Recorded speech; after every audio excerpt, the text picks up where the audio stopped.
नमस्कार दोस्तों, स्वागत है आपका ए टू जेड स्टोरीज अद्भुत ऑफिशियल पर। साधु संत फकीर गुरु रहबरों की सदा ही जय जयकार। नकोदर के फकीर शहनशाह साईं लाडी शाह जी, बाबा मुराद शाह जी, साईं जी के दरबार पे, साईं जी के पास, वहाँ पे जहाँ आज शिवजी महाराज और बाबा मुराद शाह जी का स्वरूप है, वो जो बाहर की तरफ बना हुआ है, बड़ा खूबसूरत सा वो रंग, उस तरफ साईं जी बैठे हैं। और अभी वो बनना था वो सारा ही, तो साईं जी तब बैठे हैं, हाजिर थे। और वहां पे कहते कि दो औरतें आई। इन बुजुर्गों की, इन फकीरों की, संतों की वाणी में जो असर है, वचन में जो असर है, वो आपको बताने जा रहे हैं। तो वहां पे दो औरतें आई और बाबा मुराद शाह जी को उन्होंने माथा टेका और इस तरफ जब आके बैठ गए जहाँ वो शिवजी महाराज का है, तो साईं जी उनके आने से पहले उठ के कहीं चले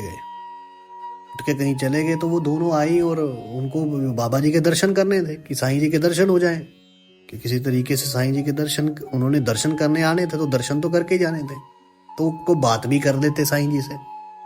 अब साईं जी के पास बोलने की तो किसी की हिम्मत नहीं होती थी, तो साईं जी मस्त थे।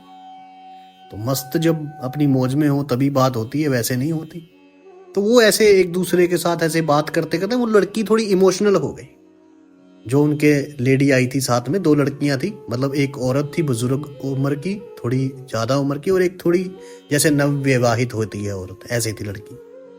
अब वो थोड़ी इमोशनल सी होगी कि साईं जी चले गए हैं कहीं, तो मैं, अब माता जी आपने तो कहा था कि बात तो वो हुई नहीं। अभी वो बात कर ही रही थी तो साईं जी उधर से आए और बैठे अपने वहां पे, और दूर से कहने लगे, ओ क्या चाहिए तुमको। जैसे साईं जी खड़कमी आवाज से बोलते थे, क्या चाहिए, तो क्यों रो रही हो। वो जो बुजुर्ग माता थी वो साईं जी के पास आते थे पहले भी माथा टेकने, तो उन्होंने कहा साईं जी ऐसे ऐसे। वो अभी वो बोलने ही लगी है, साईं जी ने तभी बोल दिया, कुछ नहीं होता, सब ठीक हो जाएगा इसके बच्चा, जाओ तुम। मतलब साईं जी ने सुना ही नहीं कि ऐसे उसके रसोली थी।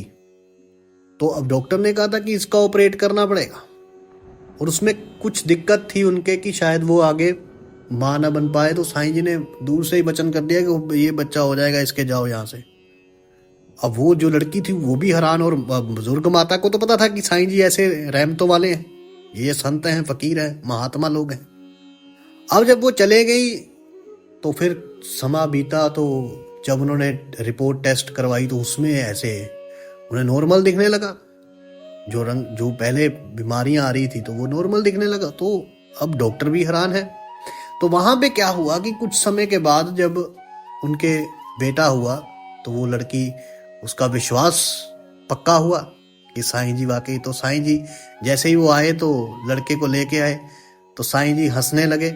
उनके पास एक सरदार जी होते थे, शारदा जी, तो उनको देख के कहने लगे कि वो बीबी आ गई पुत लेके, जो यहाँ से लेके गई थी। मतलब अपनी मौज में कुछ बात कही। तो उस लड़की के बेटा हुआ तो उसने माथा टिकवाया। साईं जी ने उसको अपनी रुग में से पैसे निकाल के भी दिए। वो ऐसे थे मस्त फकीर जैसे, और साईं जी की बात ही अलग थी। वो बांटते ही रहते थे, सुबह ही बांटना शुरू करते थे, रात तक बांटते ही रहते थे।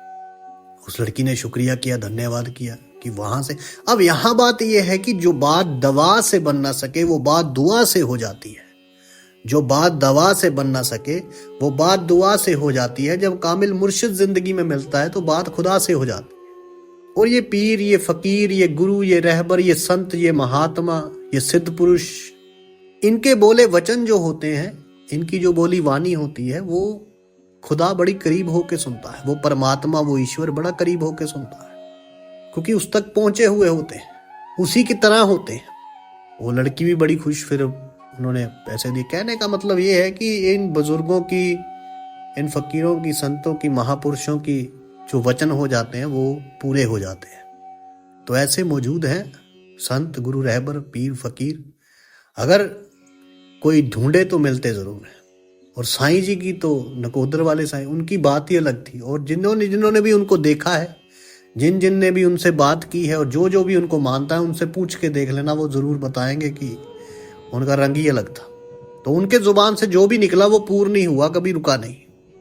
साधु संत फकीर गुरु रहबरों की सदा ही जय जयकार। जल्दी मिलते हैं एक नई वीडियो के साथ।